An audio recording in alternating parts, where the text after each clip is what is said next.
people say that we only use 10% of our brain. Well, it's completely false. We use 100% of our brain, just not all of it at the same moment. Here we would like to explain a few crazy things the brain can do.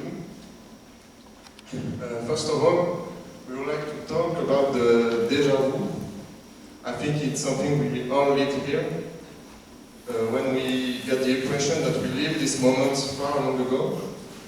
Well, to understand this event, you need to understand that when we see something, our both eyes capture a picture, and then they send it to the back of the brain, and then the brain mixes the two pictures to form only one picture. But sometimes the picture from one eye will arrive normally, but the picture from the other eye will have some disruption on the road. So the brain receives two images, not at the same moment, and he just cannot explain it because all the other senses say that this moment didn't happen 2 times. And when he look, he says just that it must be a memory if we see this image 2 times, but the short-term memory is completely available, and it says that no, it didn't happen 2 times. So he says, okay, so the first image is an old memory. This is why I see it 2 times. And this explains why we got this impression that we lived this exact moment just far long ago.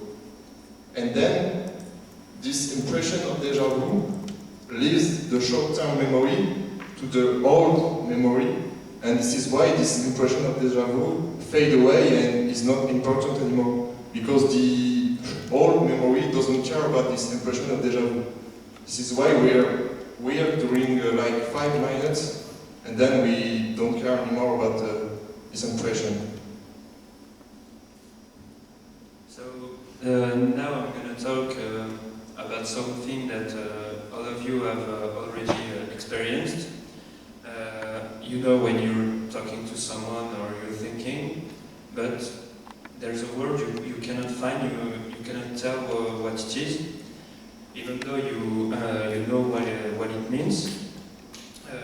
At this time, your brain will, your short-term memory will make you think about words that have about the same meanings or the same sound, and in this way the brain hopes that you will find this word.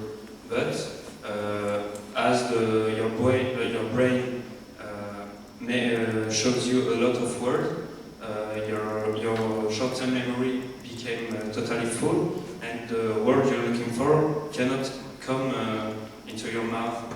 You cannot say it. So it's rare. It's not like that it will happen often. Most of the time, you can remember the word you're saying. And interesting fact, sometimes when you ask people for the word, they won't know what it is too. Okay, next time we will like to talk about human ability, that is the recognizing of the faces. Humans are really strong at it, even when they're very young. First of all, we analyze the expression of the person we got in front of us, and we are really strong at it because we need to know if the person in front of us represents a threat or not, if he's dangerous. Then we analyze the characteristic of the face to know who it is, and then there is the emotional link related to the person. Like if it's your brother, it will be high, if it's a stranger, it will be low. And sometimes each part of the recognition can break. Like if the characteristic parts break, you will see someone but you won't know who it is. Like you know how your brother looks like, but you will see him and you won't recognize him. And sometimes the emotional link can break. So you see someone, you will recognize him, but you won't find any link to him. Like you will see your brother, but for you it's not your brother. And when this happens to people, well, our brain thinks that everyone is a lookalike. Like, no one is real. You see your brother, you see your family, but then they just can't be us because there is no emotional link related to them. So we just think that everyone is a lookalike and it can lead to crazy things and paranoia and everything. So now I'm going to talk about a special kind of special ability that blind people can have. They can see things. It's called blind sight. It's when the people is blind because the part of the brain that process the image itself doesn't work. So the person cannot see anything, but there's another part in the brain that still works, that process the information within the image. So if there's somebody in front of a blind people, he will know if there's an obstacle too.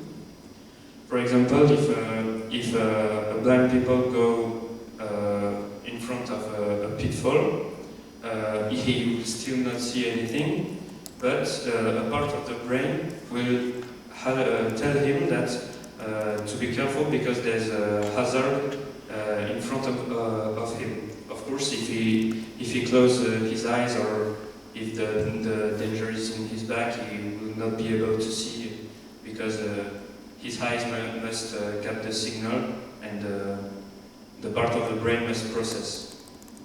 So it's... Thank you.